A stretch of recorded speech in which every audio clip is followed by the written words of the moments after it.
When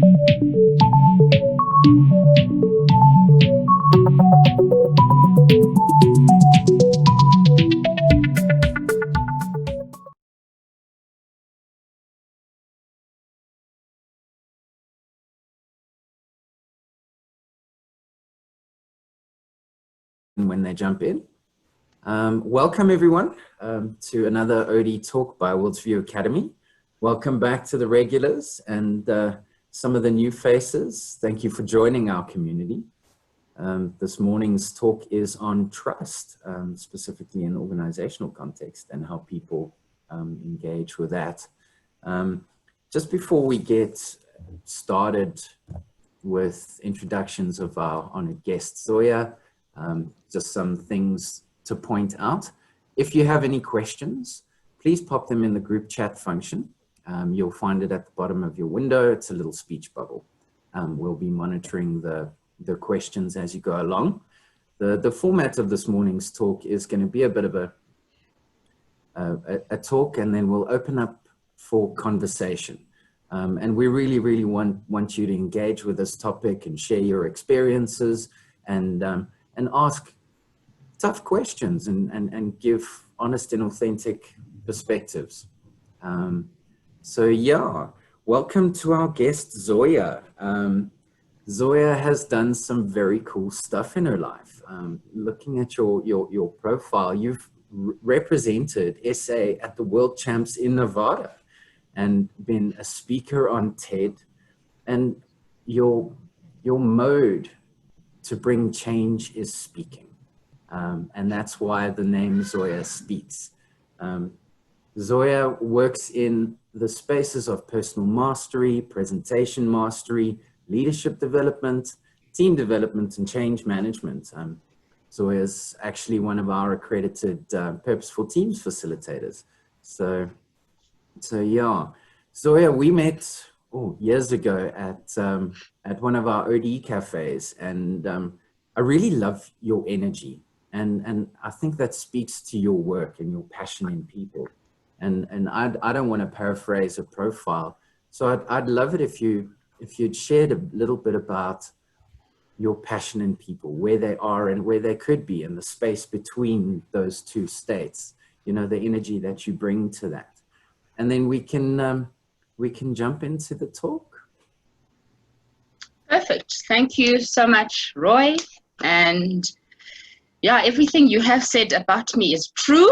I am incredibly energetic. I have been told over the course of a number of years that there's an energy I bring into spaces, and I certainly hope that that same energy, is present in today's talk. Thank you. Thank you so much for the platform. Perhaps a disclaimer up front is that, when Roy approached me and said, Zoya, would you be interested to deliver a talk as part of our Wednesday cafes? I was incredibly intimidated, Roy. And this is because I think it's one thing to sort of, sit in on a cafe conversation and participate from the side, offering a couple of quips and comments here and there. And it's a completely different thing being afforded what I think is such a grand platform amongst people whom I revere and have great respect for when it comes to sort of organizational design. So this is a privilege I don't take for granted.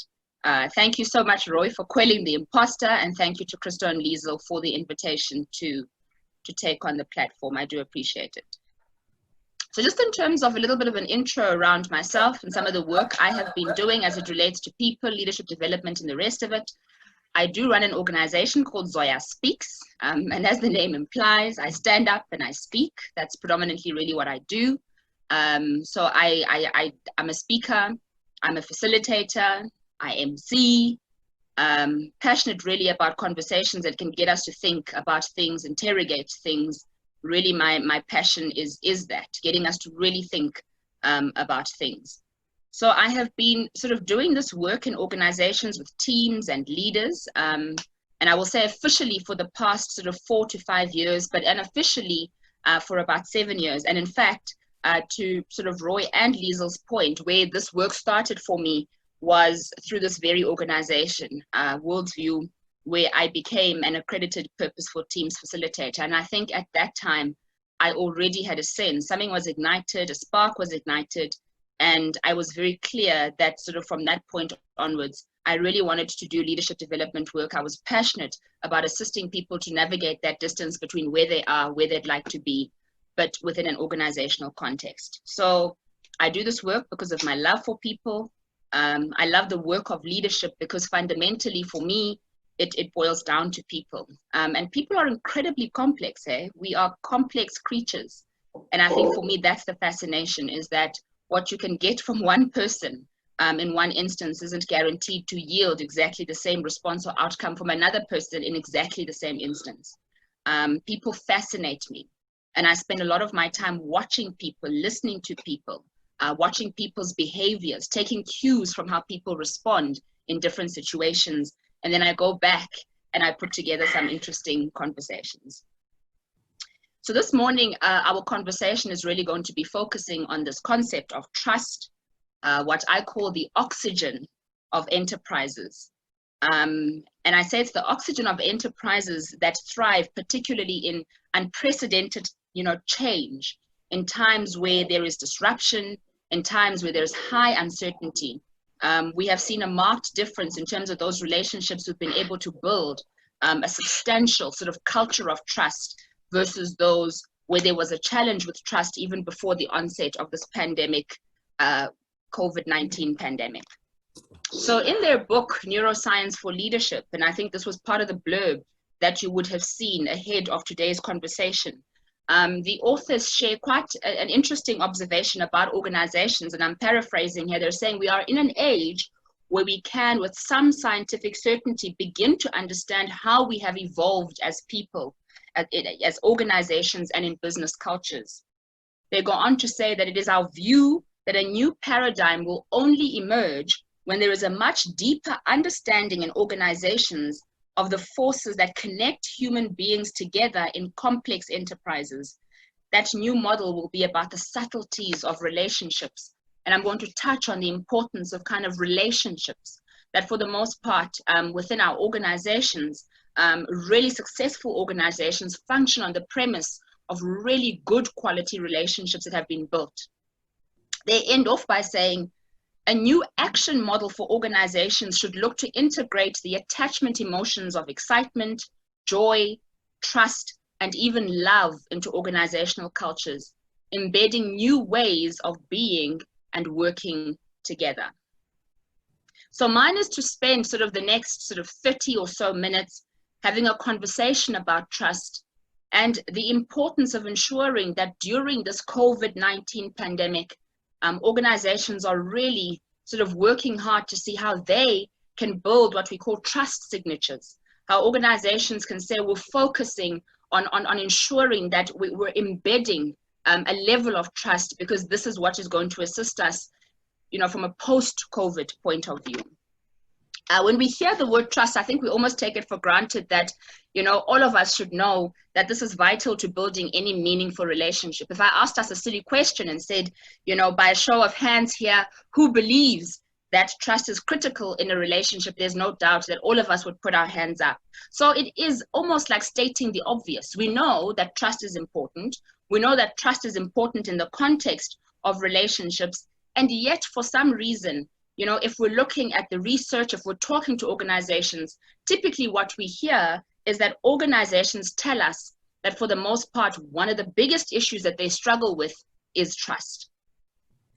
So we say that trust is an ingredient that's necessary in building the kind of organization that, as these leaders who wrote that Leadership for Neuroscience book have told us, the new model is going to be about the subtleties of relationships. When we look at our organizations, and particularly within this COVID pandemic situation, we've seen that some organizations have been able to really gain the trust of their employees, whilst we've seen that others have really been losing ground in terms of this trust with their employees. There was a poll that was done by a US-based market research company called Meritz. And in that poll, they tell us that only 7% of workers strongly agree that they trust their senior leaders to look out for their best interests. It's worrying figures. but these are some of the realities. And what makes the statistic relevant, in my view, is the further correlation, or further evidence, rather, that there is correlation between a lack of trust and employee turnover. In other words, much as we look at trust as kind of this soft thing, we're not able to sort of quantify or measure the value of trust. What we see is that there is a relationship, or there's some kind of correlation between trust and what the output is, what our turnover is. And so trust is important, not just in terms of building relationships, but for productivity and for what we're able to achieve as organizations as well. So we know, and I'll loosely speak to the reasons that we know trust is important. We know trust is important in the context of building what we call high performance teams or purposeful teams, where we know that trust needs to exist in order for cooperation and developing great teamwork amongst individuals. We know that trust is important in the context of developing strong relationships, and I've mentioned this already. You know, we're talking about the kind where people can, you know, depend on each other to do things in a reliable manner. I often say, and I love this idea of relationships and enterprises that prize relationships. I say successful businesses are built on relationships. I love the work of Daniel Kim, who shares something called the theory of success. And Daniel Kim says that the quality of relationships that we're able to build within the context of organizations does have a direct impact, not just on the quality of our thinking and the actions that we take, but ultimately on the quality of results that we're able to produce as organizations. So successful businesses are built on the relationships between employees and employers, between staff and customers, between internal and external stakeholders. We know that trust is important for effective communication. You know, I say that when trust is in place in organizations, we see that candor is safe. In other words, people can be candid, people can have open conversations, people can disagree when they need to disagree. People can raise their hands to say, I'm sorry, when they need to say, I'm sorry. And so effective communication is one of the things that we see as a result of an organization that says we value trust. We know that trust is important for creativity and risk-taking, where people believe that they have the freedom they need to be creative, and they take risks in order to seize opportunities. We know that trust is important when it comes to the change conversation. Embedding change, managing change effectively. In a trusting environment, people oftentimes will believe that change is for the best. And so I think, you know, for the most part, I didn't want to take it for granted, but for the most part, I think there's a general feeling that we can't underscore the importance of trust, but that as we sit here, many of us OD practitioners, many of us sitting sort of in an HR space, we know that trust is important. We've seen instances of the impact you know, where the organization has some kind of trust. So for me, I said, let's just get a definition of what this trust word is. I love words, I love speaking, I love putting words together. And so I went and I looked up sort of an old definition of the word trust. It's from some old Norse word traust, spelled T-R-A-U-S-T, and it means confidence. And other associations to this word include protection. Trust is described as a firm or full belief in the character, the strength, the reliability, the truth, the ability of someone or something. But specifically for today's conversation, I'm going to look at kind of the social science definition of trust, which really is, you know, it's defined as a psychological state comprising the intention to accept vulnerability. And I'll break this down, so just bear with me for now. So it's a psychological state comprising the intention to accept vulnerability based upon positive expectations of the intentions or behavior of another person. Okay? So simply put, we're saying that there's this expectation that people, that businesses, that organizations will deliver on their promises and behave responsibly. And maybe just to underscore this, I'll share a short story with you. So about a few months ago, beginning of the year, around February, in fact, it was late January, we just come back from a holiday in the Eastern Cape, and one of our friends invited us to sort of their game reserve, their family owned a game reserve in a place called Mukaikai. about 2 hours out of Johannesburg. And they said, listen, would you like to come with your children for a couple of days just to sort of further unwind before you start work? And so, you know, we left the husband behind, because sometimes that's what you do. You go on holiday with the husband, and then you have a second holiday and you leave the husband behind. And so we left the husband behind, and off I went with my 2 girls. And I had a sense that Mukaikai, because the GPS told me that Mukaikai was about 2.5 sort of hours away from where we stay in Johannesburg. And we left Johannesburg at about 5 o'clock in the afternoon. And for some reason, I think it started to get dark at about 6 o'clock as we were driving. It started to get dark as we were on our way. And, you know, we got closer and closer to Mukaikai. And by the time we got to Mukaikai, it was quite dark, but it was also lightning. So there was lightning, there was a thunderstorm.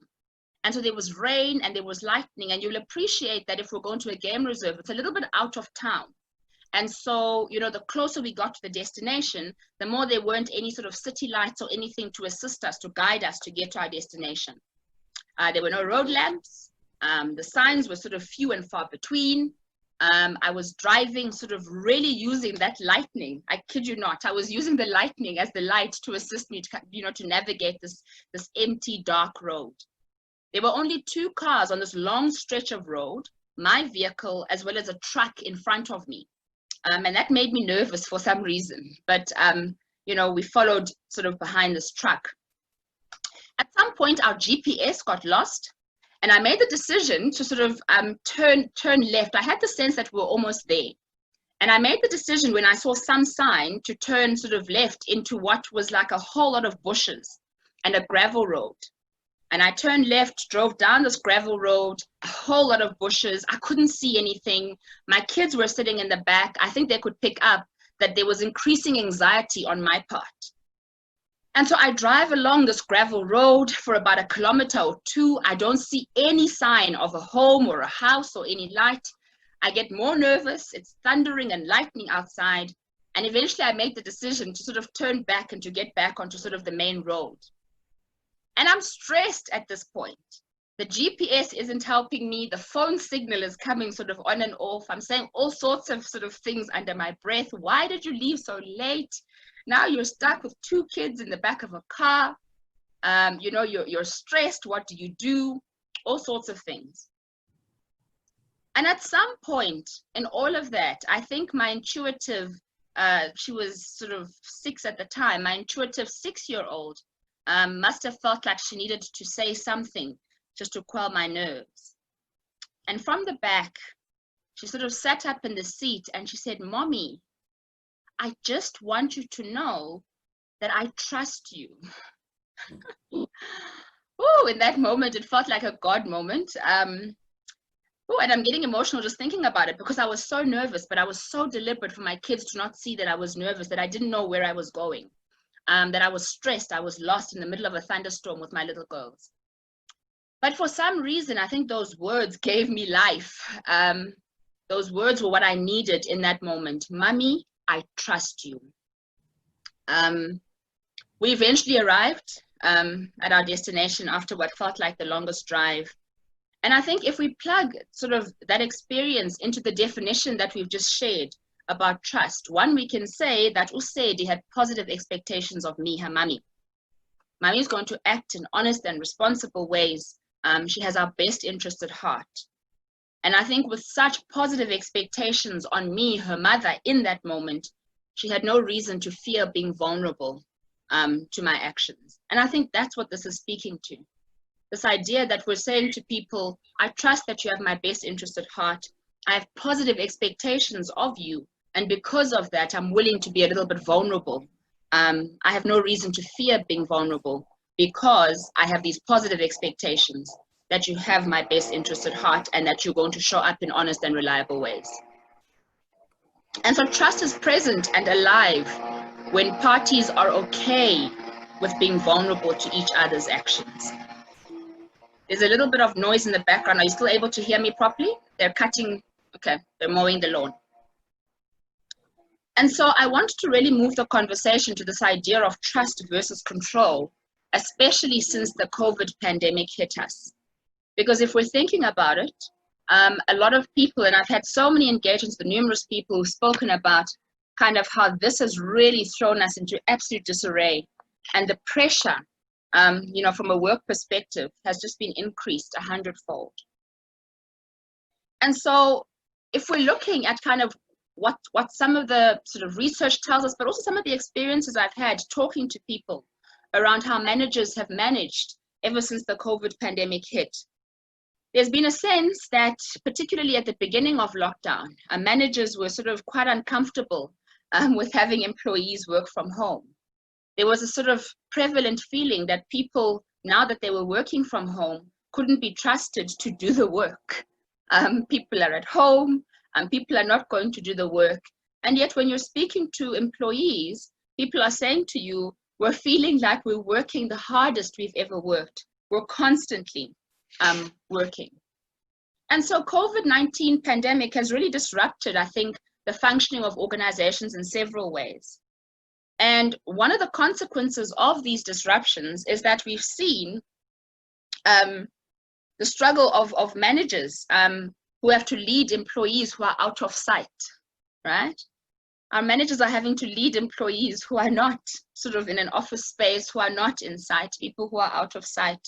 We're having to lead through Zoom calls and trying to find ways to kind of still stay connected even across some of these. So this sudden transition, I think, of having employees physically work in the office to this remote way of working has revealed some truths as it relates to kind of this conversation around trust, that most companies fail in building trusting work relationships. And that's what we're going to look at a little bit today. But more than that, to say, what does it then sort of call on us to do as organizations? What's the challenge that we're being given as we're asked to respond, not just sort of to manage the situation now, but also to say post-COVID, what is the kind of organization we want to have, even from a post-COVID point of view? You were saying that, when we listen to some of the employees and we're talking to them, a lot of them are saying things like managers are more concerned about productivity than health of their employees. We're hearing that online meetings are becoming a means to monitor people. That for the most part, these online meetings aren't just intended for the work to get done, but a lot of employers are using online connect sessions as a means to monitor and assess the work attitude of people. We're also hearing that people are saying little sympathy is being shown towards how this sort of work and family life have become integrated, and how there's consequences in terms of that, how there's been a corresponding disturbance as a result of this kind of integration between family and work life as well. And so, there's a little bit of complaining that I'm picking up, that I'm hearing as I'm sort of connecting with a number of my different clients around their organizations and the responses to COVID. This idea, for the most part, that there has been this need from the part of their managers, from the part of those people who are managing or leading them, to exercise a level of control over them. And I almost want to say that control is not the same as trust. And that for the most part, if we're going to be relying on control as a way to manage employees, that actually leaves little room for us to build trust. So controlling behavior signals that in reality, companies or how companies are behaving towards employees is not a positive one. And so organizations are being challenged at this time to really think about how we can really at this time lead people by embedding that sense of trust, and start to see how we can move away from trying to exercise control, which is what we have seen happen, as people have responded to this COVID pandemic. And so I suppose what I'm then wanting to put forward in our thinking is that, as we're really looking at this COVID pandemic and what it's presenting us with in respect to the trust conversation, I think for me, when we look at COVID, I think it's really challenging us as organizations to make trusting throughout the whole organization more important. That for the most part, COVID-19 must serve as a reminder to us that one of the main priorities should be to build trust. And so I'm going to share a couple of sort of thoughts around this as it relates to kind of our work as leaders, our work as managers, in respect of not just building trust, but why trust is important and why we need to embed it. So, I say we need to see building trust as part of the investment into the overall strategy. So a little bit earlier, I said that in organizations where there is trust, we're able to see the impact on the bottom line as well. We're able to see the impact on productivity and output from our employees as well. So we need to see building trust not just kind of as a soft issue, simply because, it isn't a tangible, we aren't able to measure trust. That for the most part, we've got to see it as an investment into the overall strategy of our companies, even though it is something that's soft and a little bit difficult or hard to measure. And I think trust is important because of its indirect effects. When trust is in place, we know that people act in certain ways. And it's those behaviors that eventually lead to outcomes that drive performance. So when trust is in place, we see people behave in particular ways, and it is those behaviors that lead to outcomes that drive performance. So yes, we're unable to see tangibly kind of what this trust thing is doing. But I'm saying the benefits of having trust in our organizations is because of those indirect effects or impact. So if we think about a couple of examples, when a trustworthy climate exists, we know that information is communicated more openly. We know that people are more willing to help one another. People are willing to test ideas, even if these ideas ultimately fail. And I think it is these behaviors that we see compound over time that lead, to outcomes that make companies more creative, innovative, cooperative, and all the rest of it. I also wanted to say that, we need to see trust not just as compliance, but I think as a full-time leadership role. And again, when I introduced myself a little bit earlier, I said, for the most part, I'm fascinated by the work of leadership development. And I said, leadership development for me is about people. When we talk leadership, we're talking about people. And so the role or the work of leadership is to say, how do we treat our employees so that trust is built versus to be destroyed? That it isn't just a tick box. It's not just about ticking the compliance box. It's about understanding that the work of leadership is about building trust as we build those healthy relationships amongst each others. And so when we look at this COVID-19 pandemic, I want to put it out there that for the most part, I think it needs managers who can deal differently with employees who are working remotely. If we go back to what we talked about, where we said for the most part, we're seeing that there is this tendency to want to exercise control, right? Things are uncertain, things are moving in a completely different direction. We're challenged with gross complexity. And in trying to manage that, leaders are going, let's tighten the controls over our people. This is the body language for control, right? Let's tighten the controls over people. And I'm almost challenging that to say, what if we just loosened control? What if we made the distinction between trust and control? And we said, let's think a little bit differently about how we're then being challenged to respond as managers, as we sort of deal or treat our employees a little bit differently. In times of crisis, the reality is that companies are working in survival mode, and that's when you need people more than anything to stick together. So when we hit crisis mode, when things are challenged, when things are upside down, when we have the kind of disruption that we've had due to this COVID pandemic, when there is gross uncertainty, gross complexity, things are ambiguous, the reality is that that is the time when we need our people to stick together even more. And I think that's why I'm so passionate about this concept of trust and why it's important, because it assists us predominantly when things are not going okay. So we need to be able to help each other out where possible. We need to be able to explore creative ways, in which we can continue to create value for all of our stakeholders. And so perhaps, what I'm saying to those who are leaders, who are managers here, that this really offers you an opportunity, I think, just to pause and to kind of do a little bit of a check on yourself, check in with yourself to say, how have I been doing it up until this point? Have I been worrying, about what will happen if the employees aren't, working as it were, and monitoring them more intensively? And if I've been doing that, what is the different way that I'm presented with? I'm saying that as managers, we really should look to change this kind of default attitude. I'm saying as managers, we should expect our employees to be at work.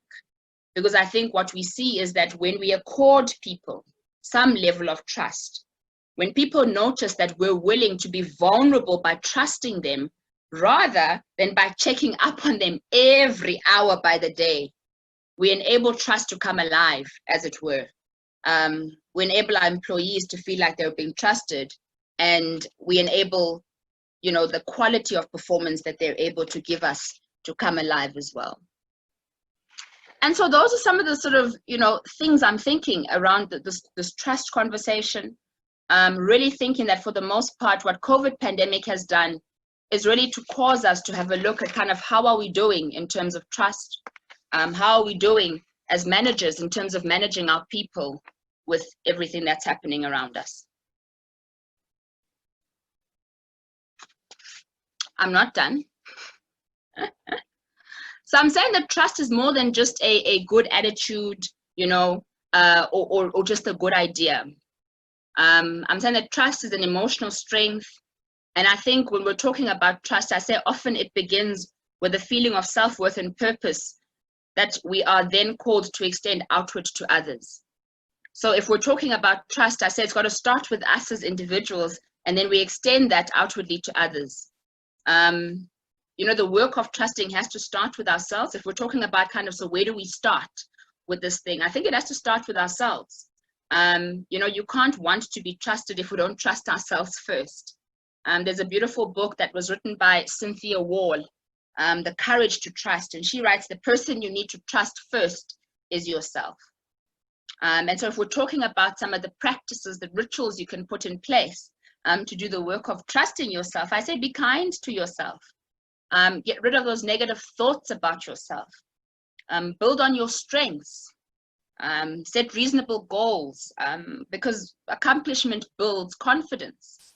And in that earlier definition of trust, I said, in that sort of old definition of trust, we said trust was equivalent to kind of confidence.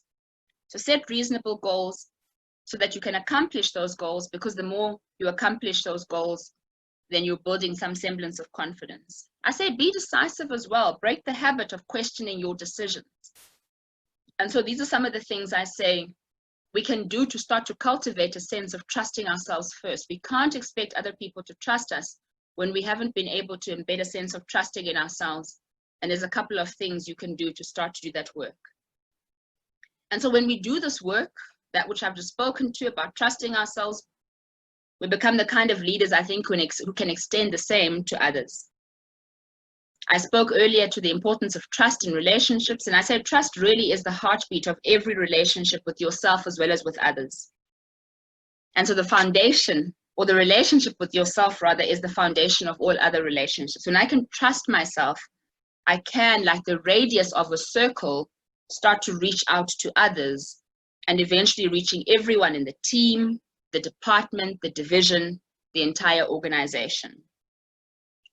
Once we've done this work on ourselves, we're able to extend that to others.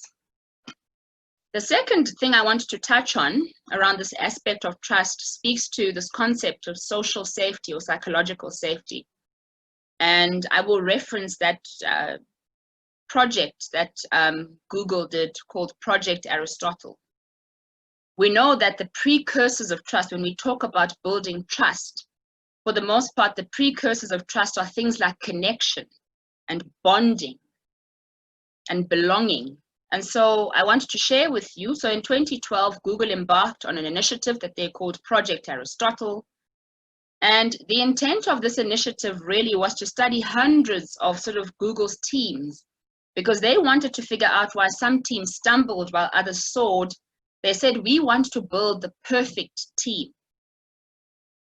And I mean, there were various sort of ideas around what constituted the perfect team.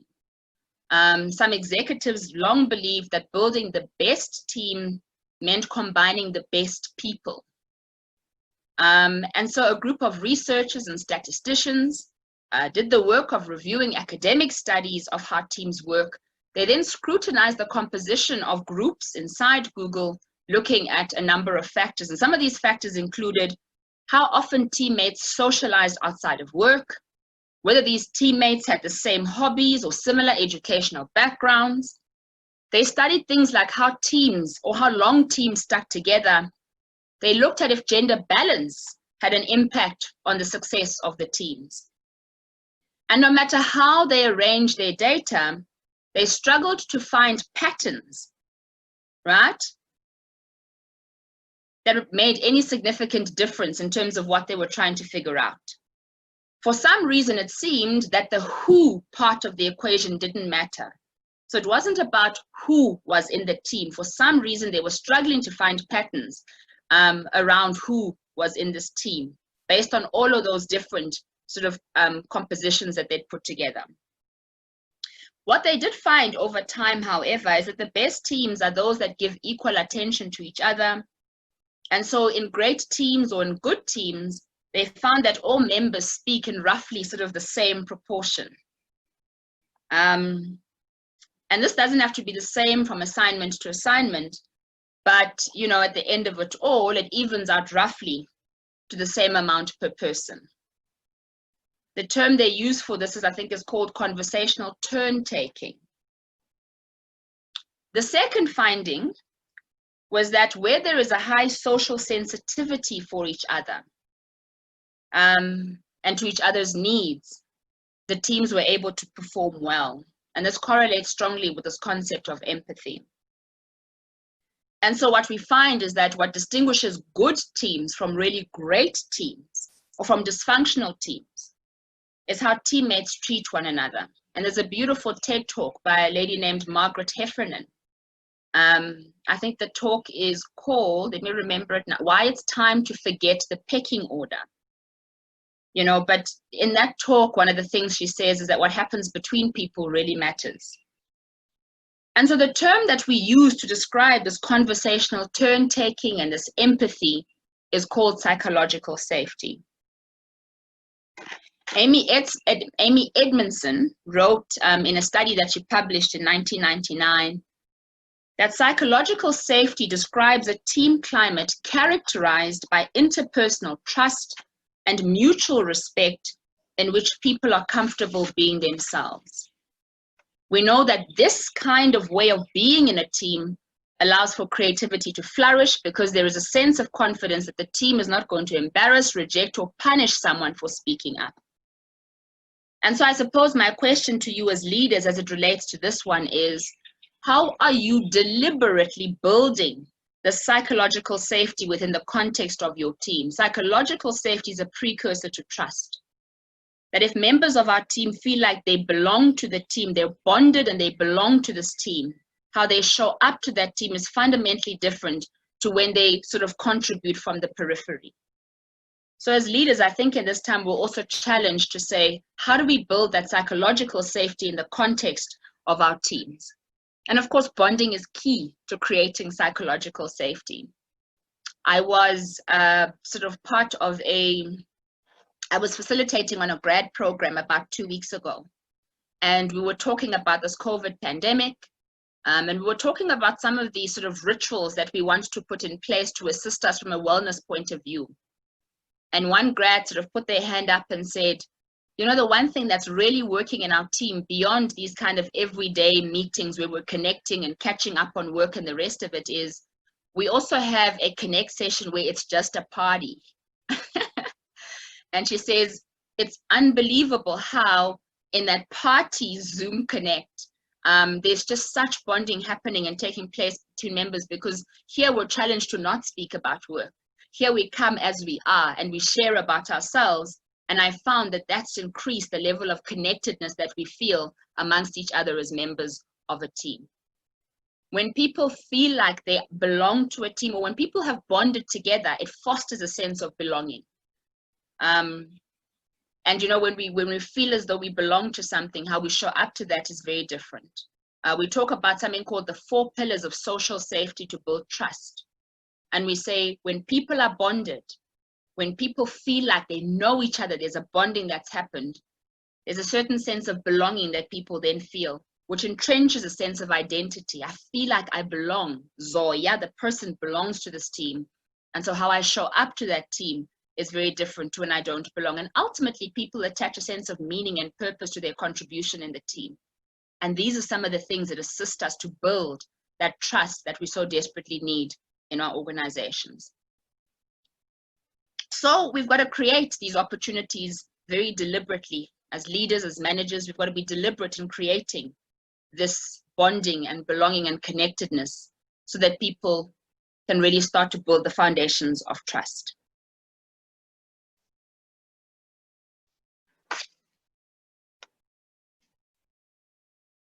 So I'm saying that, as we think about our role as leaders in the context of this pandemic, we really need to think carefully about how we're going to actively contribute to shaping the culture into one of trust. John Maxwell talks about a concept called leader shifting. And I think I love this idea that as leaders, we can't do the work of leadership unless we're willing to do a little bit of shifting. And so my question to you becomes, what are some of the shifts that you need to make at this time in order to build or to entrench a sense of trust within the context of your teams? We've stated the reasons why trust is important. We've spoken to what happens or what we see happen in teams where there has been a sense of trust that's been embedded. And so I want you to think about the shifts that you need to make as leaders. Think about those things that need to change in the context of our teams. There's a beautiful letter I came across that was written by the CEO of Airbnb. He was challenged with having to lay off a significant number of staff. They were challenged with having to close certain units of their business. And he made the decision that part of his strategy and his approach was going to be honest and open and transparent in communication. And so he wrote this wonderful letter, and it's crazy because it's a wonderful letter telling people that you're going to be laid off. But he wrote this letter where he was able to sort of openly and honestly communicate, what the responses are or were or are going to be of the organization as it relates to this pandemic. And I think that's the other part, that for the most part, we're challenged to continue to be transparent and open and to communicate clearly with our people. Those organizations where communication has been kept open, where people have been kept abreast of the changes taking place within the organization, have for some reason scored a little bit higher in terms of that trust quotient than those who haven't done that kind of work. The reality is that there will come a time when this COVID pandemic has passed, and we need to be able to still have organizations that can function effectively, optimally, even after the COVID pandemic has passed. And my view is that one of the things that's going to assist us to continue to thrive once COVID has passed is ensuring that we engender a sense of trust amongst our teams, but it's got to start with ourselves and then extend to our team members. I hope it's been fruitful for you who've been listening. I hope that there's some questions that we can engage with, and thank you very much for your time. Back to you, Roy. Thank you so much, Zoya.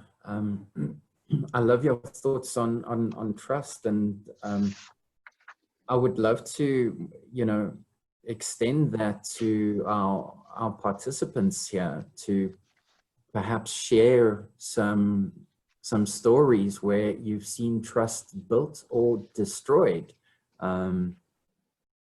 or been a prime example in creating trust in your immediate environment. I've got some of the questions that you put in your template that I can pop into the chat function. There's 3 specific questions.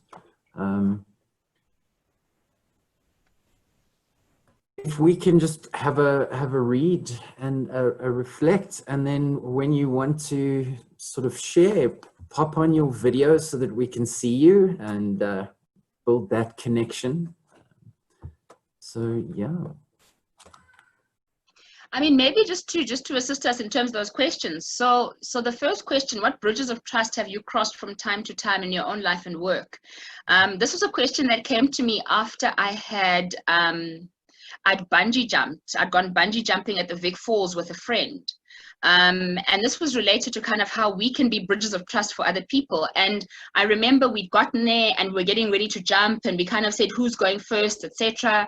And she said, I can't believe you made me do this. I can't believe that you have me here. I feel like I'm going to die. I don't want to do this. And so I bravely then went up and stood on the platform, spread my wings, jumped off, etc. And as I was sort of swinging, waiting for someone to come and get me, I could see that she was now standing on the edge. Anyway, somebody came, they got me, and as we were making our way up the bridge, I saw her jump. I saw her take her jump. And afterwards, she said to me, you know, thank you, because for me, that was so difficult. You assisted me to kind of bridge or to cross that bridge of just fear and uncertainty and what have you. And I was able to sort of, you know, cross over and trust that it's going to be okay because I saw you do it. So that question came after that experience, that from time to time, I think all of us are called to cross these bridges of trust. And so what bridges of trust have you crossed from time to time in your own life and work? And that was the first one. The second, reflect specifically on what you could do today or this week to bring an increased sense of trust to your team. And I think I spoke to a couple of ideas and suggestions that can assist us in that respect. And then I say, will you do it? This work of trust is deeply courageous work. And then I said, rate the extent to which you have seen trust improve in your team since lockdown. So some of those examples that you have of how you've seen a greater sense of trust amongst us, that we're able to kind of just let people get on with what needs to be done. And so please share some of those examples with us as well. We'd appreciate that from you. Thank you, Roy. Yeah. In the Speed of Trust, Tim Ferriss interviewed someone, I can't remember what his name was, and the notion of creating trust is consistency over time. So the will you do it and continue to do it is a big question where the change will happen. 100%.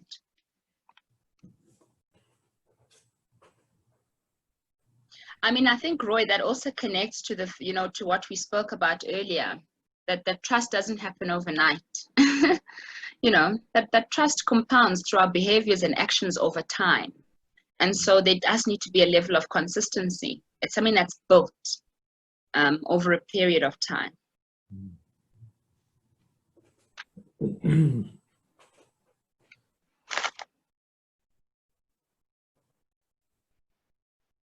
Oh, Rihanna, I got so excited thinking you're going to step in with a contribution, but thank you for joining and goodbye.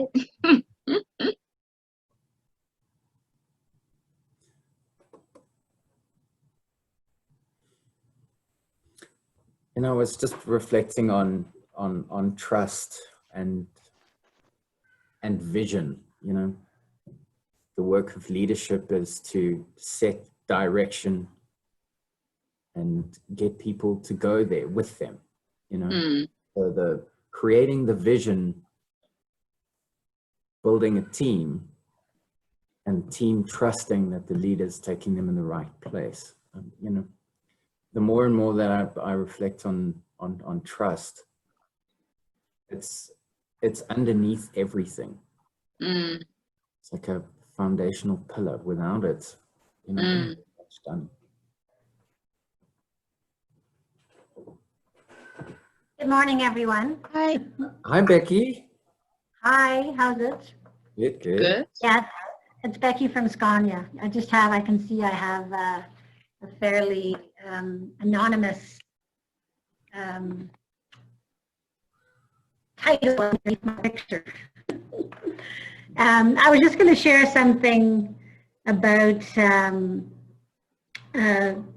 you asked a question, Zoya, about the shifts that I need to make. And I think for us at Scania, certainly there was all of the stuff that needed to happen when we all started working remotely. And it was that whole trust thing about, you know, that people work from home. Will they actually do their work, and are they going to get sidetracked and do all kinds of other things? I mean, that was certainly something that we all had to go through as an organization. And then I think in the midst of all of that was we started a voluntary retrenchment process, which also then moved into mandatory retrenchments. And when I was thinking about the shifts that I need to make is, you know, I find myself a level below an executive that I'm not necessarily trusting myself. So in terms of a shift that I need to make, obviously the way that that's going to impact my team is that because I haven't come to terms with what I don't trust about them, which I cannot make just about them, obviously, because there's another person involved, which is me,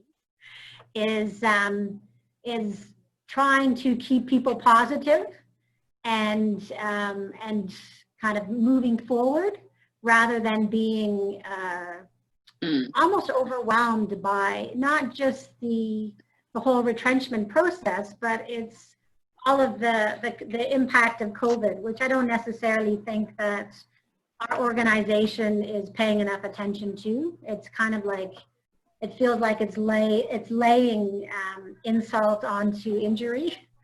So yeah, I think I was just sitting here thinking, now what shifts do I need to make so that I can keep my team kind of focused and having the faith and the courage to commit to the future, even though that might mean that they're going to be without some of their colleagues and that they don't trust the executive at all. It's not just my team, it's many others. So it's kind of like the leaders that are left is how do we kind of repair the culture? I think it was a little bit sick before, but now it feels extremely devastated. So obviously the thought I have sitting here as a leader is the one thing that is within my control is that I need to make some shifts first. And how do I do that when I'm not necessarily, you know, feeling a huge amount of trust from the leaders above me. So it's kind of like just a share, but I'm sure I'm not the only one that's experiencing that out there in the rest of the organizations that everybody else is working in. Thank you so much. Sorry, I didn't get your name. Is it Beverly? Becky. Oh, sorry, Becky. Becky, yeah. Becky, sorry, where's the Scania Academy? It's in Nazareth, just near Nazareth in Arrowton. Oh, okay. First time I hear of it. Okay, thank you. I mean, thank you for sharing, Becky. And I think to your point, your last point, that for the most part, maybe that is the sentiment that some people on this call might also share. This feeling of kind of, you know, in my role as a leader, on the one hand, I'm aware that I need to make some shifts, but there's also this sort of prevailing, I don't even trust the people who are my executives. And so there's this culture of mistrust and distrust that I'm working within, and yet at the same time having to think about the role I have to play as a leader to others, inspiring positivity, cultivating that trust within the context of my immediate sort of sphere of influence. Challenging indeed. And I suppose my hope for you is that you can spend some time sort of sitting with kind of what are the shifts that you want to make. And what I love about what you say is that you're able to recognize that there are things that are within your immediate control and things that are outside of that sphere. And part of gaining some semblance of control is to be able to work with those things that we can effect. And so, yeah, thank you so much again for sharing. Anybody else? Hey, so yeah, Chantal here. Hi, Chantal. Hi. If I could share, I think I'm fortunate. I see at least one other person on this call who is from the same organization that I'm with at the moment. And I count myself as pretty fortunate to be in an organization that has really modeled extremely well what this looks like, what building trust looks like in a very top-down kind of approach. And some of the things that you spoke to, the complete transparency, how do you write a nice letter telling people that they may not be employed in the near future? I got to see that done in a really transparent and open and supportive way. within my organization, and it's really been a great model for me. I think, though, one of the challenges that I'm facing is, as teams worked remotely, we were able to have the great example of trust being set and people not being micromanaged and put upon in what is already a stressful and challenging time. But what didn't always happen is, because of the challenges and circumstances that individuals were facing, they weren't always very graceful or generous with each other within a team. So I think my question is more around some thoughts with regards to how do you model that? I think everyone hates the very staid and artificial approach that a team building, like an official team building, what does that mean? We are all going to get together and have fun. It is decided from 8 to 10. So I love what you shared about the kind of connect that's really open and free-flowing. But beyond that, what can be done to kind of encourage people out of their, because you have people who are doing well and or on the surface are doing well, so they're managing the stresses and challenges that they're facing really well, and therefore feel less graceful or less supportive of a teammate who isn't, because we're all in different places and we all have different capacities to manage. So you get sentiments being shared such as, well, if I can do it, what's wrong with her? Why is she being given all of this leeway, and why are these accommodations being made? And that's something that I'm really reflecting on a lot with one of the teams that I work closely with, and I'm needing to put something in place. And at the moment, I'm working on a team building. So any thoughts around that and how to manage that in a more organic and authentic way? Thanks, Chantel. There's a couple of wonderful, very proficient people on the call. I'll open it up to others on the call: Roy, Christo, Liesel, I don't know, other people. And then I'll also weigh in at some point. Any thoughts sort of from guys who are in the OD space, who have a little bit of experience that can assist us to respond to Chantel's question? Yeah, Zoya, can I go for a minute? Chantal, it's interesting, a lot of what you said and a lot of what Becky said before that, I've seen in teams over the past few months in the work that we did or that we're doing. And the interesting thing there for me is that you touched on is everybody's going through this differently. So we all have different triggers. We all have different ways that we react to the stress. And for example, even in one organization that I was working with, nobody's losing their jobs. Everybody got full salaries. They were enabled to work from home. They're doing quite well. But still, the world around them is falling apart. People that they know are getting sick, people that they know are losing their jobs, family members, etc. So it's still devastating. Even though they might be secure in their jobs and in their teams. And what I found is that if you don't understand this about your team members, it's really difficult to keep going and to keep the trust. Because you might have somebody that reacts in a very withdrawn way, where the stress makes them just disappear.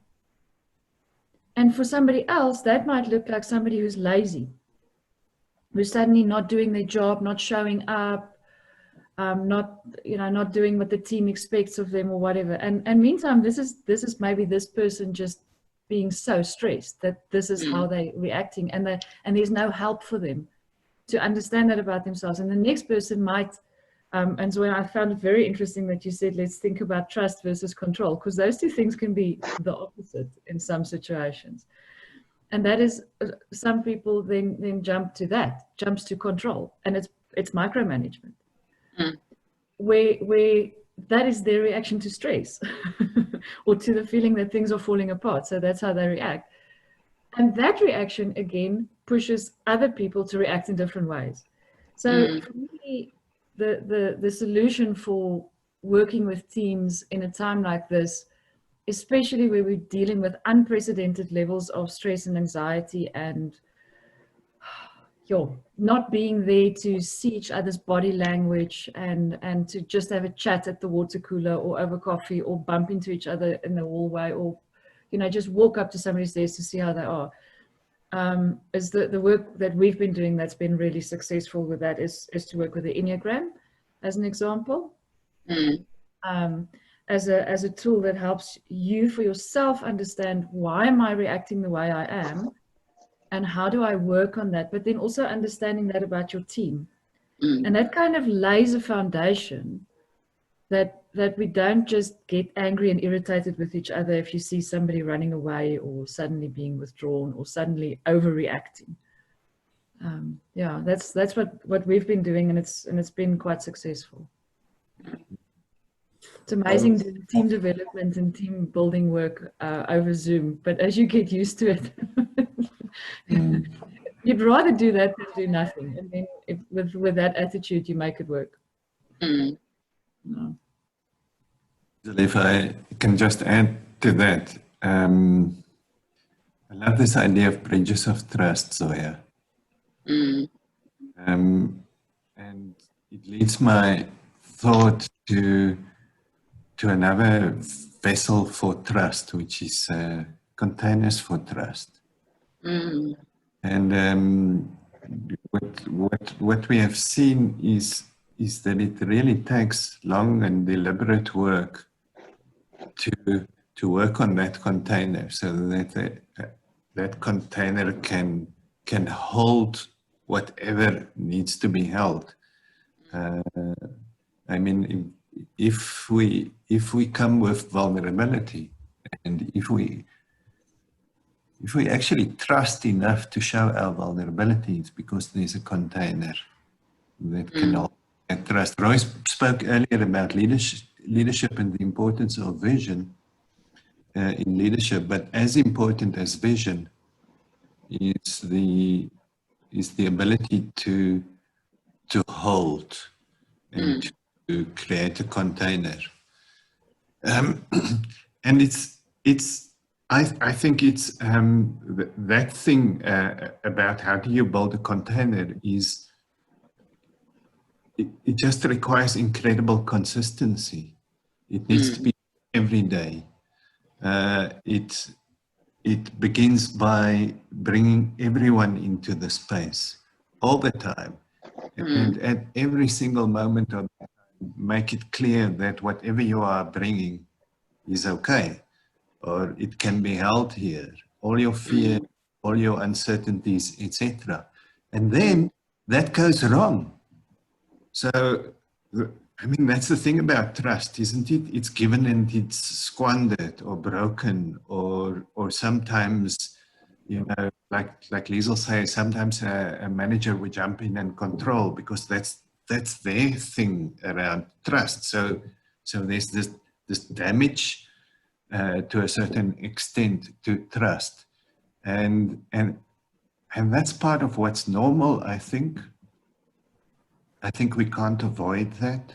There are times when we're going to lose our cool with each other. There are times that we're going to make each other feel a little bit more unsafe, etc., etc. And then, but if we can hold that space, we can keep coming back to it, and we can repair, and we can rebuild, and we can acknowledge what happens. And actually, every single time that the trust gets tested I think is a point where it may grow, because it requires everyone to give even more. And perhaps that's how trust grows in the container. It is by everyone just every single day giving a little bit more. And then some days when you don't give, to come back the next day and to give. Yeah. Jan raised his hand. Yeah. Van Arkels, switch your video on if you want to speak. To give an example, I think, of a real life scenario of trust. Jonathan, we can't really hear you. Maybe you're not sitting in front of the microphone. Can you hear me now? A little bit better. And if the volume is any, seems to be right.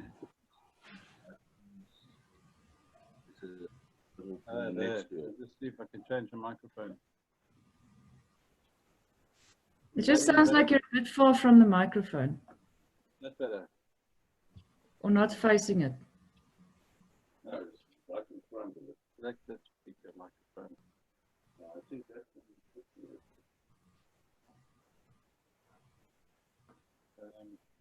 time system.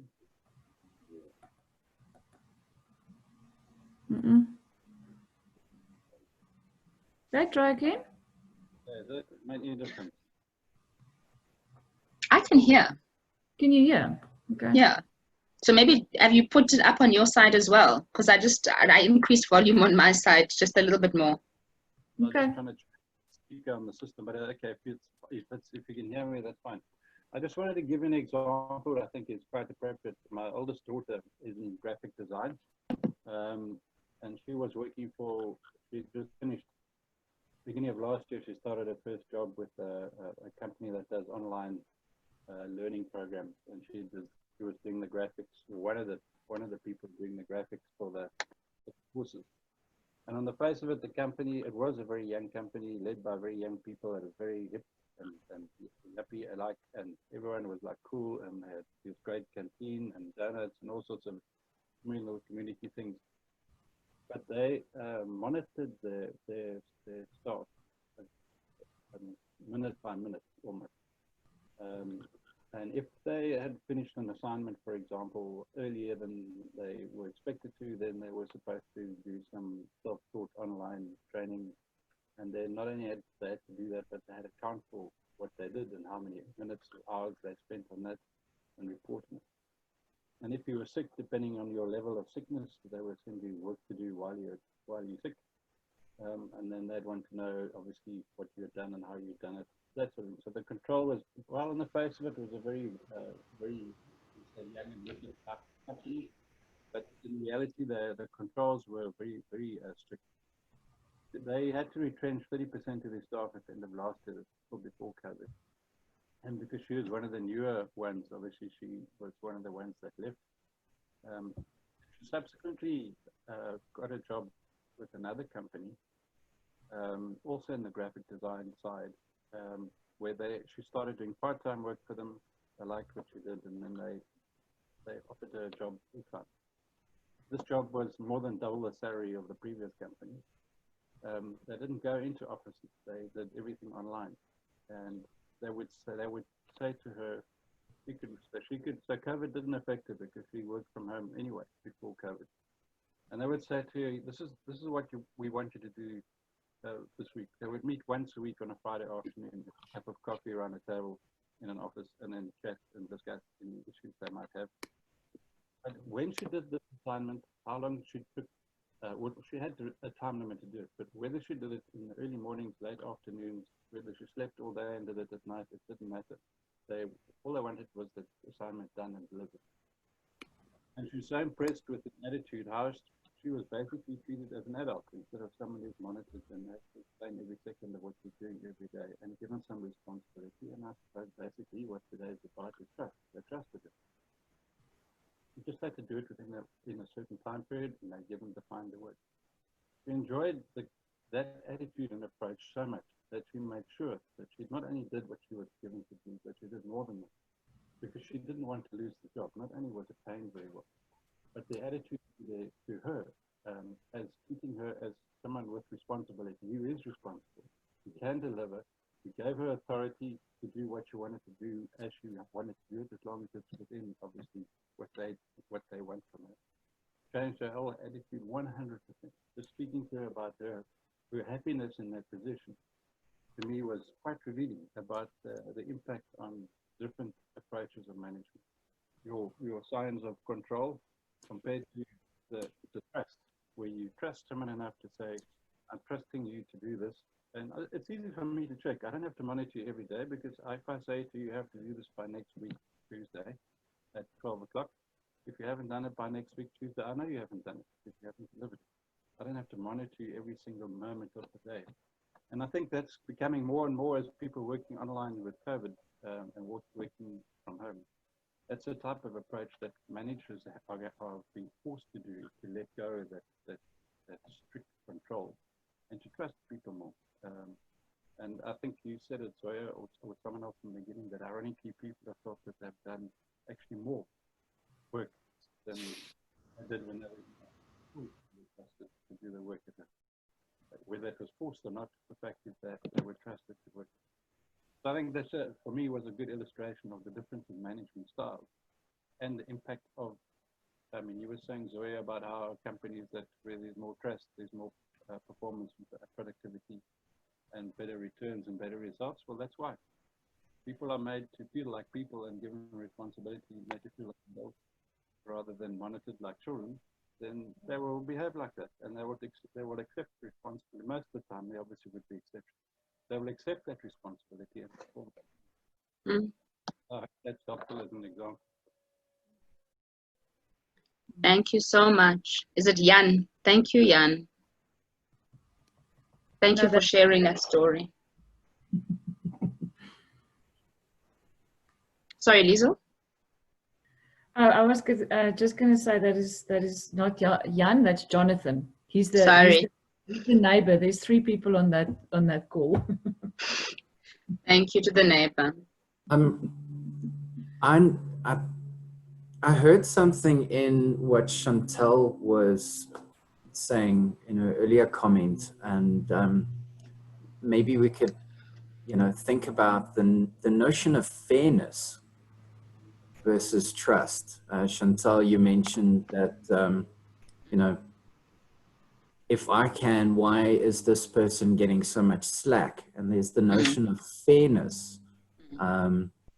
Yeah, it becomes almost a hierarchy of stress. Well, I am facing this, here's my laundry list of things that I've successfully navigated and submitted this task on deadline. So as a leader of a team, when you're trying to make accommodations for everyone on the team based on what you know that they're going through and try to extend this manner of trust, it can go well within the sphere that you can control, but when it gets into the space where it requires teammates to have grace with each other, it becomes challenging when that's the approach that they're taking.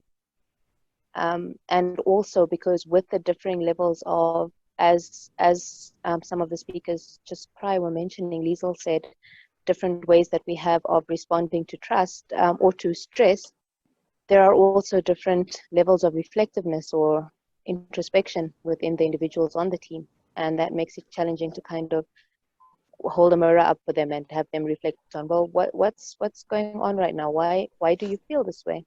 Because everything is externalized, and I recognize that as a stress reaction in itself. So just things to do to help people build that muscle, or even recognize that it's necessary, because to someone who's hot and bothered or flustered about something that they perceive as unfair, it feels like a deflection. When I say, hold on, let's think about why you might be feeling this way. Well, what are you going to do about her? She hasn't submitted the task.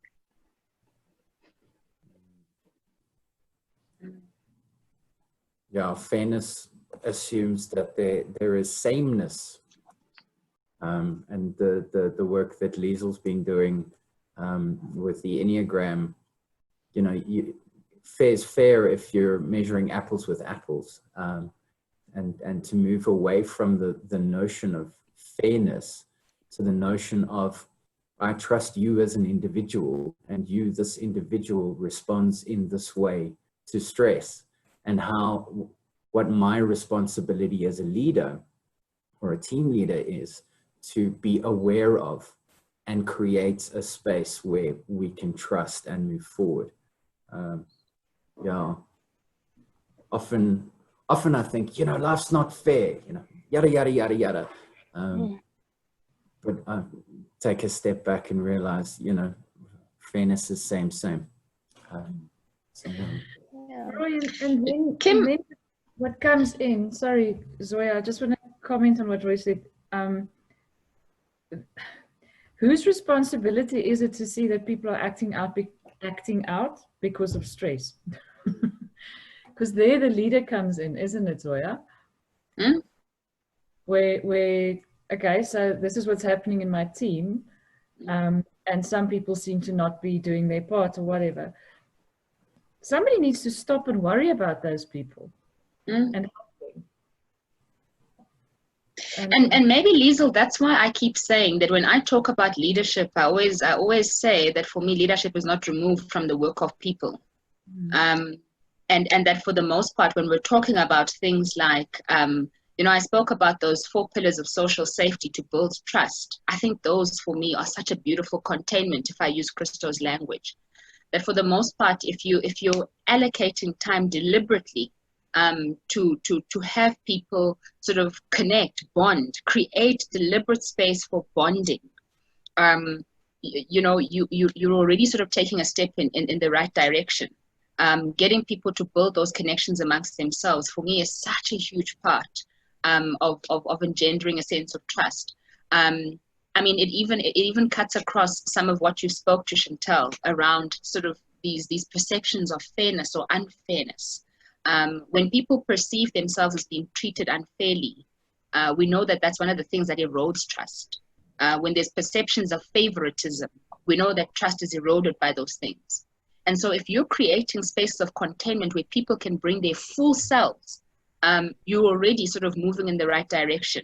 You're allowing people to step in that conversational turn-taking we spoke to, where people are being given room to step into a space that is safe, that in their perception is a safe space for themselves, for them to bring themselves fully. That's already part of doing that work. And so for me, in a very practical and tangible way, I would say, what's some of the work that you're doing to get people to just do the work of bonding with each other? Where you have space, yes, where we talk about the work and we're talking about what some of the objectives are for this week or whatever the case might be. So deliverables matter, certainly, but we're also engaging with people on deeply personal levels. You know, I have spent a significant amount of time in this time creating content where we allow people to one, feel like the space is safe for them to show up as they are. Liesl mentioned that people are going through so much. Sometimes people aren't directly impacted by COVID, where there's a death for them directly, but they know someone who's lost someone. And oftentimes what I do in some of my calls is I bravely go the direction of saying, you know, I'm going to honor the fact that there are some of you here on this call who might have lost people due to COVID. There are some of you where the sense of loss is so prevalent because it's a sense of loss or impending loss or all that kind of thing. And I promise you, it opens up so much from a conversation point of view where people actually go, you know what, I didn't know who to talk to about this, but thank you that you've created space for me to talk about this overwhelming feeling of loss and just not knowing kind of where to go, where to turn. And just that can do so much in terms of creating a sense of connectedness amongst people, which for me then becomes like that container that Christo was speaking about. So that even when we do get it wrong, even when we do cross over, and there are sort of lapses or breakages in this trust, we're able to recover because some semblance of safety has been embedded. Kim had her hand up. Yeah. Thank you. Morning, everybody. Firstly, I must apologize. I'm not able to put my screen on, my video on this morning. It's a little bit dear Makaria with network, and there's online schooling running with my son, so I don't want to interrupt the network. So apologies for not showing my video at the moment. I'd like to thank you so much, Zoya, for the courage to have this conversation. You know, it is not an easy conversation to have always. And really, really, just thank you so much for sharing and for starting the conversation. Thanks, Roy, as well for always reminding us to be part of these engagements. So I'd like to just share a little bit, really, because this topic really fascinates me, and I'm very passionate about it. And what Chantal said also brought up some ideas that I'd perhaps like to share. So I'm speaking in capacity of me, just who I am, and not really in the name of the company that I work for. But my experience in working with trust, courage, and fear comes from various areas, really. Firstly, as an integral coach. Secondly, in my practice as an Enneagram practitioner. And thirdly, as an OD professional in an organization where trust is a big issue. But what I think is very relevant, really, it all comes down to having the courage to have the conversation and having the courage to listen. Because sometimes we always feel that we need to have the answers, and sometimes we don't have the answers.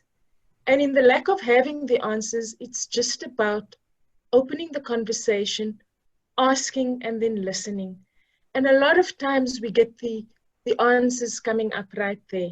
So what has been really, really keeping me passionate about this conversation about trust is the different paradox about it. That there's trust, there's courage, there's fear. And when we look at it in the context of toxic organizations or toxic environments, and as you said, Zoya, even before COVID-19, there were situations where trust was an issue. Now it just appears to be compounded. So when we look at it in the backdrop of a toxic environment, it even makes it more difficult for people to just raise what sits with them, you know? And then there's the whole issue about stereotyping and the whole issue regarding just the background, the setup where we're in with COVID-19. So for me, what comes up is really just the need to ask and to listen. And when you ask, it's to do that as genuinely as possible. So for me, the bulk of the work needs to happen with the individual. Even before you think of your role as a leader, you are an individual before being that leader. And what does trust mean to you? And what does courage mean to you? And what does that mean you need to step into to be able to do that? And what does fear mean to you? You know? And if we are able to humanely have these conversations with ourselves, then only are we able to understand what that might be feeling in the next person. So one thing that we've done, coming now into the organization space where I'm at, because trust, fear, and courage is a huge project I'm currently working on as well. But I was not joining the call really in that capacity. But what we've done was just a survey, and I'm not a very goodie for surveys, but I think there is some good out of it, you know, when you want to leverage time and you don't want to lose the opportunity to hear people's voices during this time. So we did a survey where we, yes, had the quantitative part, but we opened up a lot of space for qualitative inputs. So people to write what they really feel is on their mind. And you know, the common trend that came out there was just that line managers are not listening. They're not understanding, and not listening in the sake of listening, but they're not hearing my circumstances. They're not understanding all the things that I'm grappling with, even working from home. And I'm speaking from an organization where there's been no loss in jobs. People are quite secure. There's been no salary cuts.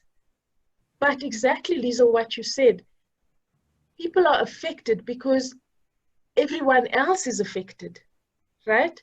So there's a lot of fear, there's a lot of anxiety, there's a lot of psychological safety needed currently. And the one thing that they said commonly across the country was, can our line managers just understand what it takes for us to be present? You know? And that just confirms what I was saying, you know, and what's been in my mind all the time about, let's just have the courage to ask and to have the conversation. But then to show up by listening and really thinking, how best do we support people during this time? Because sometimes we feel we have all the answers, but the answers lie in what comes up. And from there, trust ourselves and build the courage within ourselves to show up and to do the very little things sometimes that make us feel that we are okay, that makes us also feel that we are supporting others. So I just thought to contribute in that small ways. Thank you so much. Thank you for having the conversation.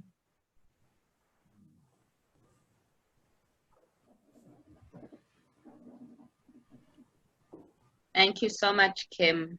Thank you for that. I mean, it was a deeply heartfelt conversation. Thank you for bringing some of the experiences that you've had working sort of in the various fields. And I think it does give all of us a little bit of sort of food for thought around the intersections of trust, courage, and fear. So thanks for that contribution. Anybody else with like a burning something to add, maybe?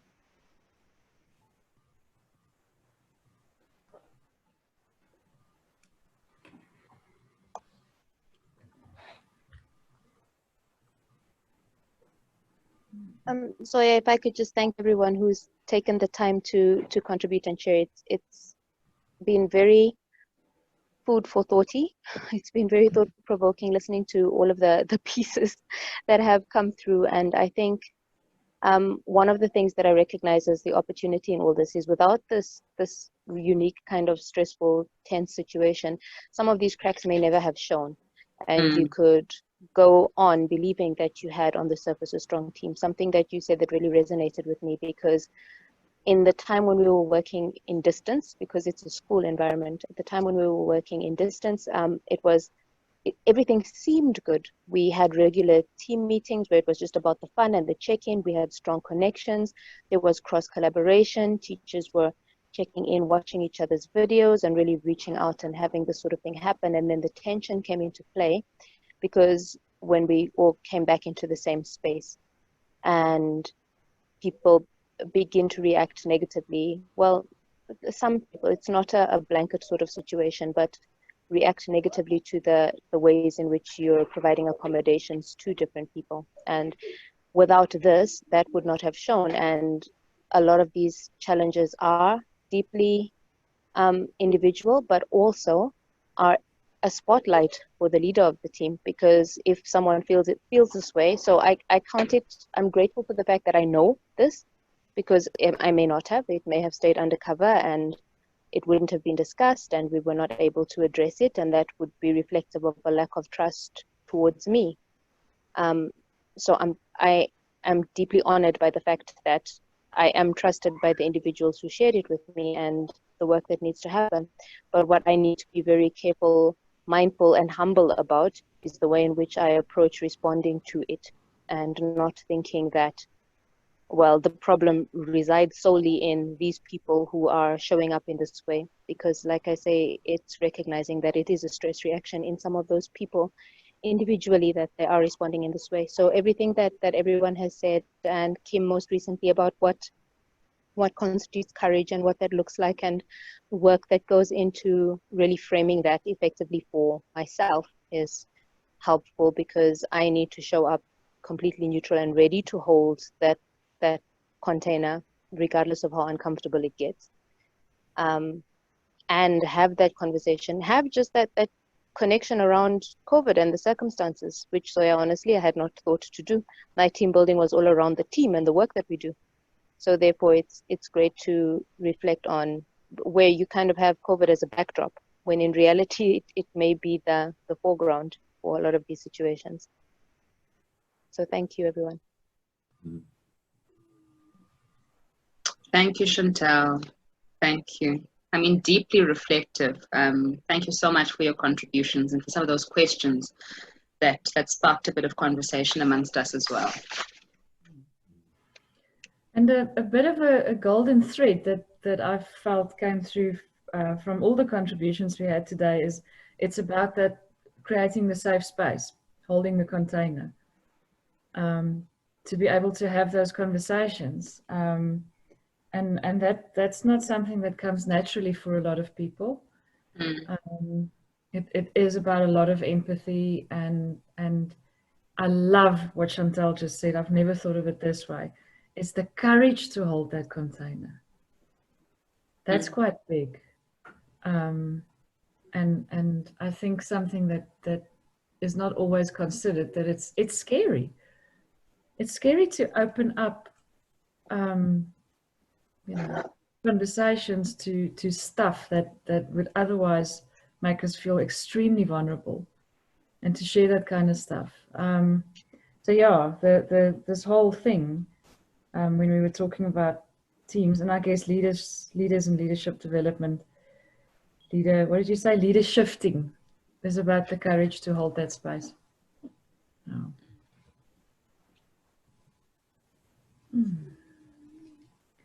So do we have any other questions? Anybody that wants to share anything with us?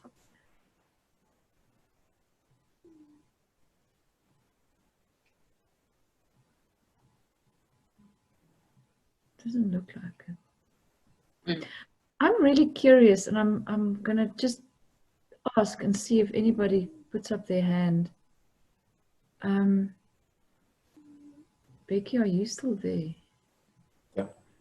Yeah.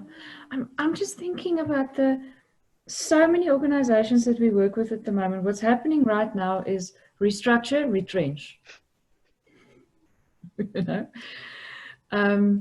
There's even if it's small restructures in teams or huge, large restructures or mergers, there's so many mergers, which means restructures come.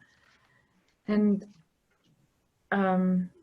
talking about trust, Zoya, from the beginning today, I was sitting here thinking that trust that you might have had in your organization and where the employees trusted that they've given their best and their all to this organization. And what they expected in return was to be taken care of. And suddenly they're not being taken care of. They're being retrenched. That kind of trust. How do you deal with that? How do you rebuild that even in an organization if you're not the one being retrenched, but the people around you that has worked as hard? Yeah, I guess that's another layer of trust that's being affected at the moment. You know, Liesl, what I have found powerful in terms of organizations maintaining a level of trust in this time has been through how they communicate with their people. So communication has been an important one. And I think part of that is managing the expectations. So we have these people who are trusting us, people who show up, who are really sort of, stepping up to the helm and who have certain expectations. I think part of the transparency and openness in communication is managing those expectations. And so you almost want to, not you almost want to, you are going to be honest about the realities that the company, the organization is confronted with in respect of this pandemic. And then, of course, commit yourself as an organization, or at least my expectation is that you commit yourself to saying, we're not just going to chuck you out there. I mean, I make reference to that beautiful Airbnb example. And I mean, they have so many, they've been so creative in terms of their approach around how to meet people at the place of we care. We're not retrenching for the sake of, we're just finding ourselves in a situation where this is the only way. And so they said that they have things like, we know that, they've put together like a list of job seeker sites and places they can go to look for employment. They have said, we know that, you need your laptop in order to look for other opportunities. And so you can take the company laptop, it's yours. They've structured certain packages. Of course, that's kind of the sort of norm and the standard. But they really went above and beyond to try and meet people at the place where there was we know that you have trusted us and we're going to respond in a manner that shows you that we appreciate that trust and that we care. This is the only sort of option that we're left with because of this pandemic. So I think there are ways around it, is the point. Even around such complexity, I think there are ways if we're willing to invest a little bit of energy, time, and creativity in finding those solutions. Yeah, absolutely. That's come up. Sorry, Roy, you go. That's come up a couple of times in past OD talks, one with Andre Fluck, amongst others. And it just speaks to the being human part. It's difficult times, but you don't have to be difficult about it. You can be human, helpful and authentic, and help people find their feet without necessarily even investing lots of money if the organization doesn't have to. It takes just energy and intention to say, you know, this is a terrible situation. These things or resources may help you find your feet, you know. And it's very disappointing that it's so rare, and we celebrate these occurrences or instances. You know, it's so amazing. I'm bewildered that it doesn't happen often.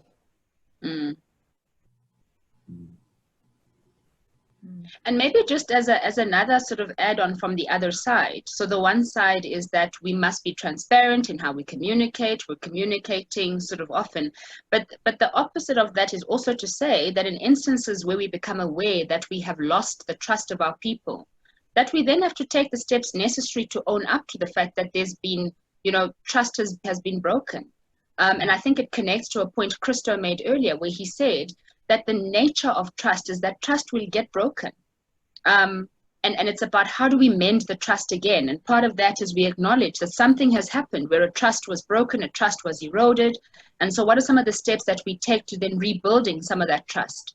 And I love this idea around containment, because those spaces of containment that would have been created allow us to do the work of recovery almost, that we're able to kind of, you know, recover because we had created those spaces of content, because there's a language that we can readily understand when we say, you know, how do we fix it? How do we go back to that place where we could call each other out, where we could help each other more, where we could be open and honest with each other. So love this idea of creating that space of containment. And I think it's particularly useful in instances where we're then doing the work of recovering once that trust has been broken. And that starts with acknowledgement and taking ownership and recognizing that something was going right until something went wrong. The other example that I on, it was in the very first week of lockdown, Grant Patterson, the CEO of Edcon, held a press briefing, and he spoke and he said, this is what's going on. I will be able to pay my staff salaries, but I will not be able to pay my suppliers. And I know how terrible that is. And I know how that will affect you. And he broke down and he cried. And just that, to see that human, how hectic it is for him as well, I think did a world of good for what the organization then went through. Because immediately the suppliers knows, the staff knows, and everybody sees it's affecting him, and everybody kind of, I definitely started trusting that he's doing the best he can to save the situation because of that emotional reaction. So I guess it's also, yeah, showing the human, which again takes a lot of courage. Yep, trust, courage, fear. I'm holding on to that one, Kim. Yes, and Liesl, sorry to butt in. You know, Liesl, what you were saying is so right.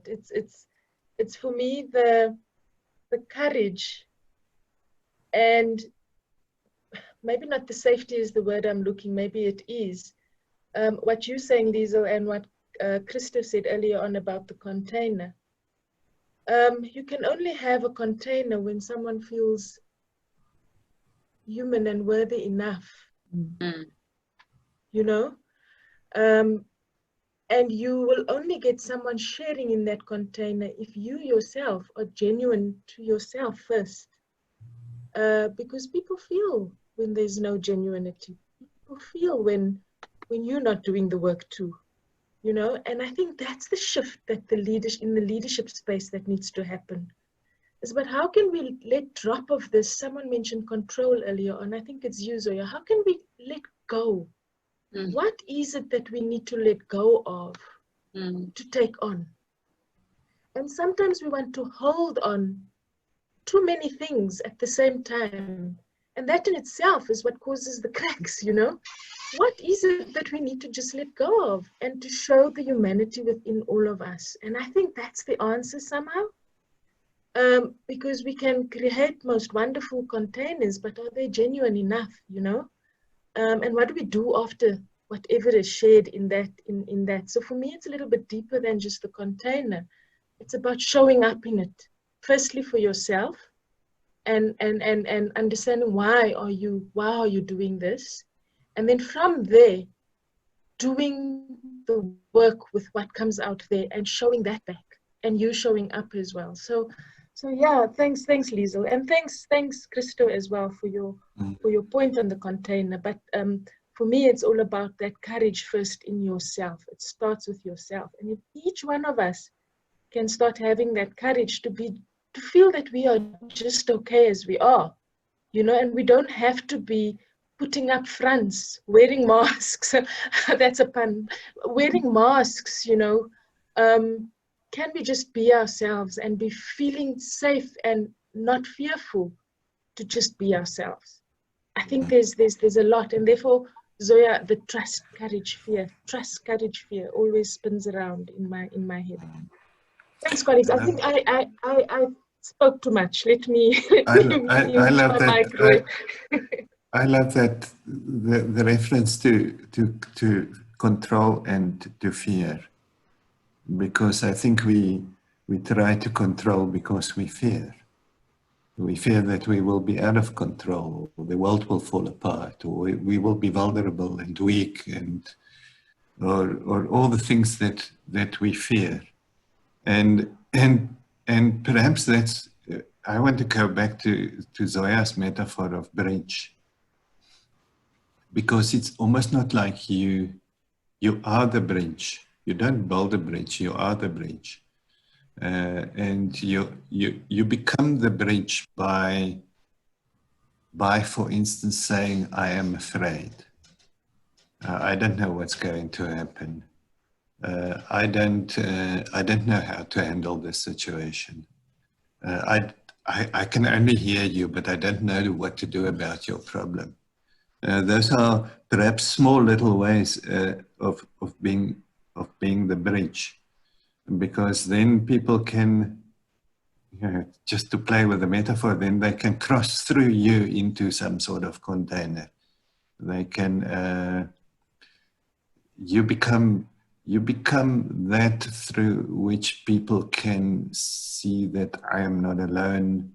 And perhaps this seeing that I am not alone is the first step towards trust, because you know, trust is also a mistrust, the lack of trust is also a feeling of being alone, being isolated, being without support, and all of those kinds of things. And sometimes we can't offer certainty, and we can't offer answers always, and all of those wonderful things that leaders are often expected to give. But perhaps we can just offer being human, which is afraid and scared and uncertain, and you've lost your confidence, and you know, all of those horrible things. But to be those things is also important. And perhaps that's what leaders can do. And perhaps anyone who does that is in that moment a leader, because they become a bridge and they build container. I see Tantas was made a comment. Thanks, team, and Zoya. Feels totally frustrated right now about the control that's being exercised on them, and they're going to take the lessons from here and self-reflect, and hope to have the courage to start the trust conversation in our team meeting tomorrow. That's the first step, Tantaswa. I would like to bring in my voice at this point. I didn't introduce myself at the beginning. My name is Nathaniel Mjema. I'm in Pretoria. I am Tanzanian. I work a lot with government institutions around Africa. And I particularly wanted to sit back today and take in learn from mainly corporate world. As I was listening to many of you, looks like your experiences are in corporate world, and I've been reflecting, transposing your experiences to public sector in Africa, and has been amazing. One of the most striking things, Zoya, I have to thank you for, you have helped me to see my shifting point. I have made, when I deal with trust, I have mainly been supporting leaders to trust their subordinates, to trust their teams, to trust others. What I had not looked at is whether the leaders trust themselves. And whether do I trust myself to get DGs, to get ministers to trust themselves first. And I think when you hit that, I thought, yes, this is my shifting point. Instead of emphasizing them to trust their subordinates, I should work on myself to trust myself, to get them to trust themselves, and deal with that for a while before we then move to the next level of the bridge. And I liked, Crystal, your point of vulnerability, use of self, that I use myself as the bridge. I am the bridge. And I should be self-confident enough to show my vulnerability, to show where I don't think I am able, and just bring it out there. Turning our leaders to be coaches is another subject I picked up. If we can help our leaders not to have all the answers, to pretend to have all the answers, but to show their vulnerability and to trust themselves and the team and the process that will bring them to the answer, is the simplest thing that we can do, but very difficult to get across. Thank you very much for the discussion. It has been really wonderful. I am in another cloud from this discussion. Thank you very much. That's awesome.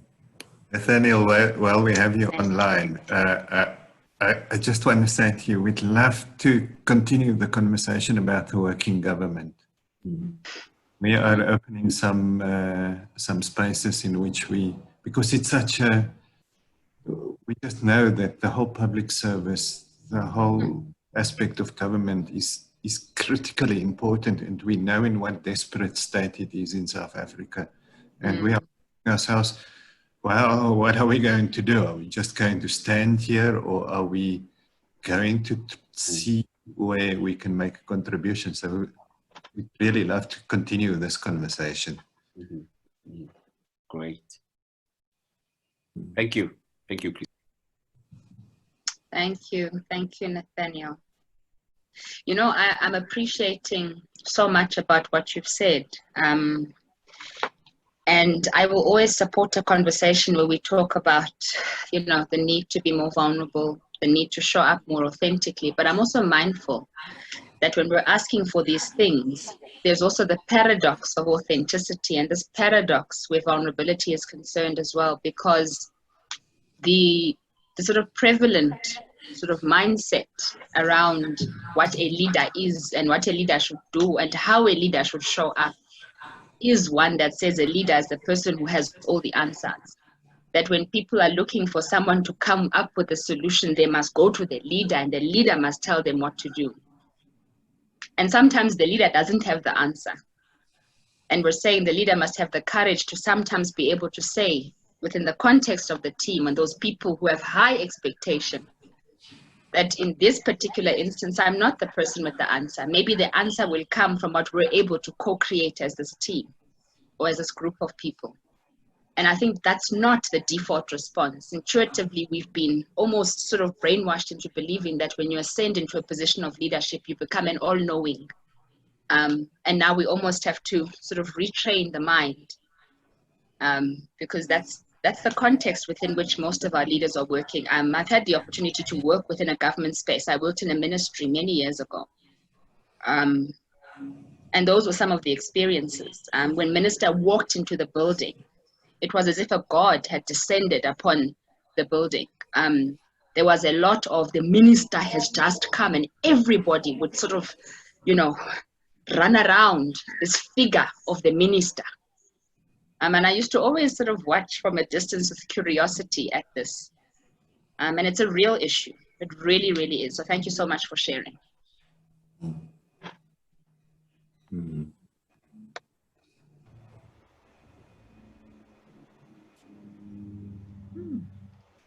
Difficult to say. I don't know. Let's figure it out together. To get to that point, those words are pretty simple. To make the step to opening your mouth. But I think that creates trust.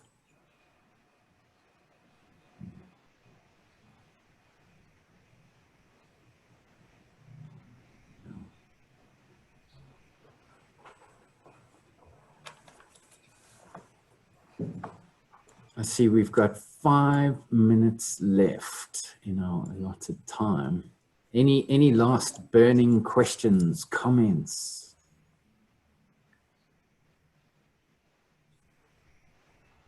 Roy, from me Yes. again, I think the last burning comment is that you've just displayed it now, all of you, is that silence is also okay. You know, sometimes we become uncomfortable with silence, and silence can be very loud, and that means that people are really, really moved or reflected, or something's coming up. And as leaders, in the context of leaders, the discussion you had on leaders, Zoya, is that leaders always, mostly, let me not say always, most leaders are uncomfortable with silence because the answers must always be given. So just my last thought was on how silence can also be a tool to healing or shifting a trust relationship. Yeah. Last one, I promise. That was the last one.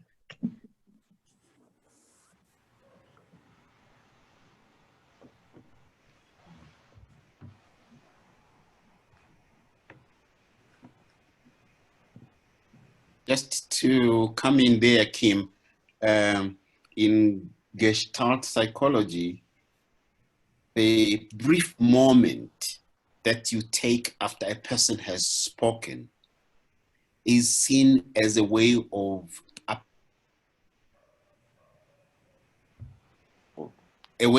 taking in.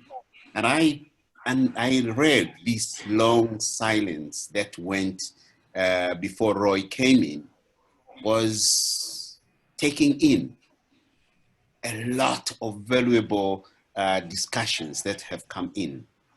And for me, it was more of appreciation than anything else. Thanks, Nathaniel.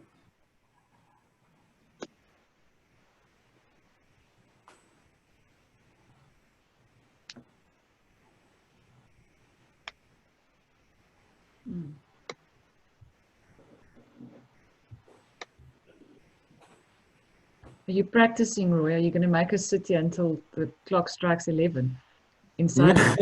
You know, I could, but I do think I need to share my massive appreciation and thanks to Zoya for giving of your time and sharing your thoughts and speaking so beautifully and authentically into this subject matter.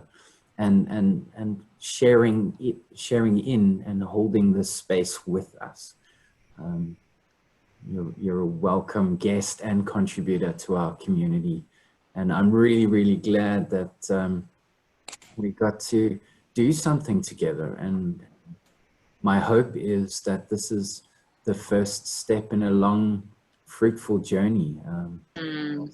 as we grow and evolve into what the world needs of us. Mm. So I just wanted to share our thanks and appreciation for you and your time, and to everyone that's contributed to the conversation and given thoughts and reflections. Yeah. So that's Thank you. Thank you, Roy. Thank you, Krista. Thank you, Liesel. Thank you, everybody. I'm doing like a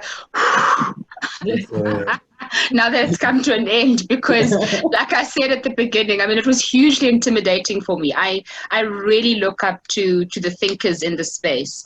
You are such phenomenal thinkers, and for me it was just such an incredible privilege. I had to really work my imposter to say you are going to do this and you're going to give it a shot. And so I thank you for platform, absolutely appreciated. And to your point, Roy, I think now it's liberated in me something that says I certainly look forward to future opportunities to continue to do this impactful and meaningful work. So thank you very, very much. Zoya, your family, where does the imposter thing come from? Aye. Clever people. Thank you so much. I'm going to stop the recording now, and we'll see who hangs around for a few more seconds. Thank you so much. Thank you. Thank you very much. I appreciate the session. Thanks, Nathaniel.